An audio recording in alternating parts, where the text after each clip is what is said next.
Trojan War. Greek gods are a big part of Greek myths and stories. Listen to this famous Greek tale to find out how the gods and goddesses take part and affect the Trojan War. Once upon a time, Peleus, son of Acus and Thetis, a sea nymph, got married. All the goddesses and gods were invited except for one, Eris, the goddess of discord. In her rage, she threw a golden apple with 4 of the fairest inscribed on it among the guests. Hera, goddess of marriage, Aphrodite, goddess of love, and Athena, goddess of battle strategies and wisdom, each claimed the apple. Daniel. Still handing out papers. Daniel. Okay, I'm gonna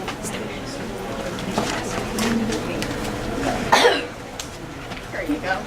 Alright, so the 3 goddesses, they fought over the apple because they all wanted to be the one that was the fairest. So Zeus, being a guy, he decided that to let someone else decide. So he let Paris, a shepherd, also the son of the king of Sparta, he let him decide. And Paris, he chose Aphrodite because she offered him the most beautiful woman in the world for the apple. Alright.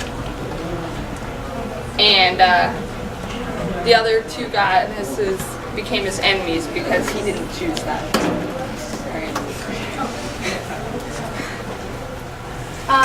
So Paris sailed to Greece under Aphrodite's protection. Menelaus, the king of Sparta, hospitably received him, and Helen, who was the most beautiful woman that Aphrodite had destined for Paris, was Menelaus's wife. All the men loved her so much, even before she was married, that they promised to defend her no matter what from harm all her life. She was happily married to Menelaus when Paris came and became their guest.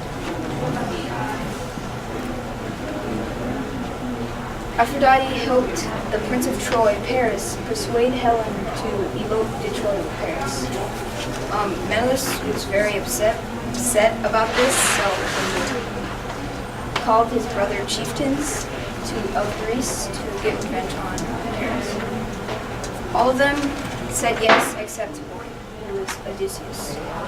He said,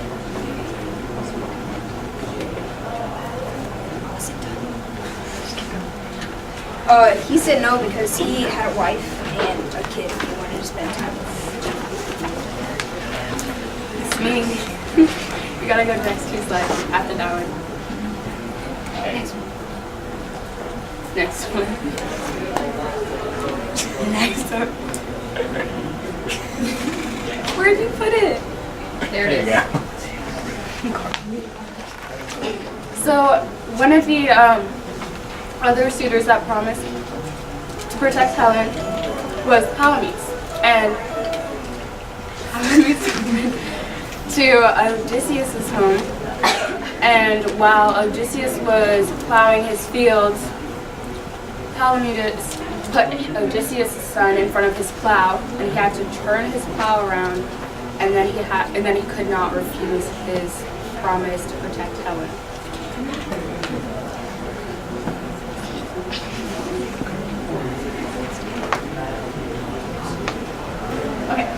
Although Paris was the son of Priam, he was brought up in obscurity because of the oracle's prophecy.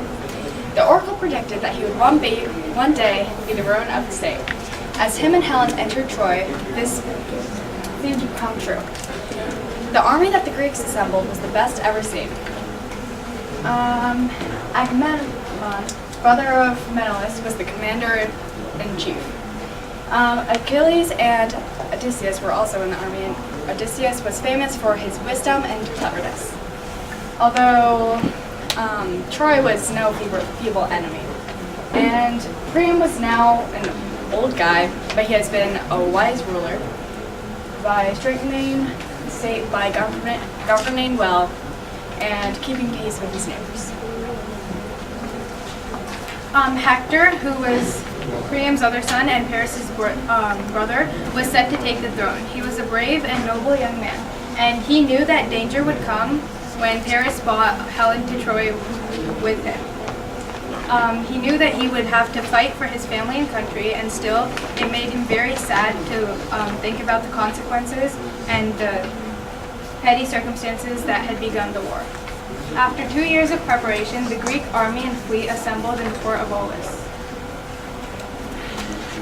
So while they were assembled there, they were delayed for a while, but they eventually went to Troy, and this started a war that went on for 9 long years. And And finally, after these 9 long years, Odysseus came up with an idea to defeat the Trojans. So one day, a majority of the Greeks who were camping near Troy, they left.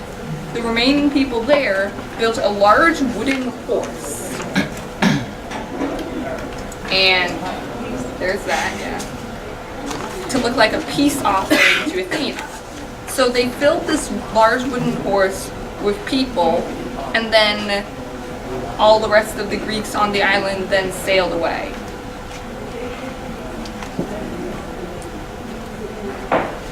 The Trojans found that the Greeks had left the camp and that the fleet was gone. So they went to look at the camps, but instead they found a huge horse.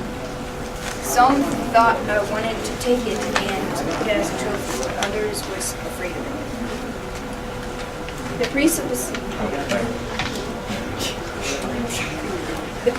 of Poseidon was scared of it and told the Trojans to remember some of the tricks that the Greeks did. Oh, this is mine.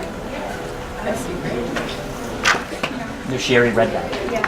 That's why. Answer me. Laocoon threw a lance at the horse's side, and a hollow sound like a groan came from it. All the people were ready to take his advice and destroy the horse when a group of people came dragging what looked like a Greek prisoner from the side of the horse. The Trojan chiefs promised to spare his life if he was completely honest. They asked him his name, and his name was Sinon. He told them that he was abandoned for a small, insignificant offense against Odysseus. He also added that the wooden horse was an offering to Athena, and the reason it was so big is so that they couldn't carry it into the city.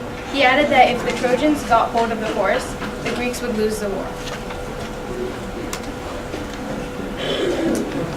The night arrived, Sinon let out the troops, and the troops went out and opened the gates for their friends. And then fire was set to the city, and Troy had fallen.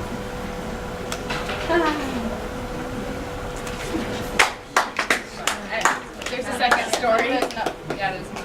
And Priam fought bravely and was the last to be slain. And sadly, Paris was killed because even Aphrodite couldn't keep him from the wrath of his enemies. And Menelaus carried his wife back to Sparta. Yes, that is also true. Do you mind walking up? Yes. Okay. The next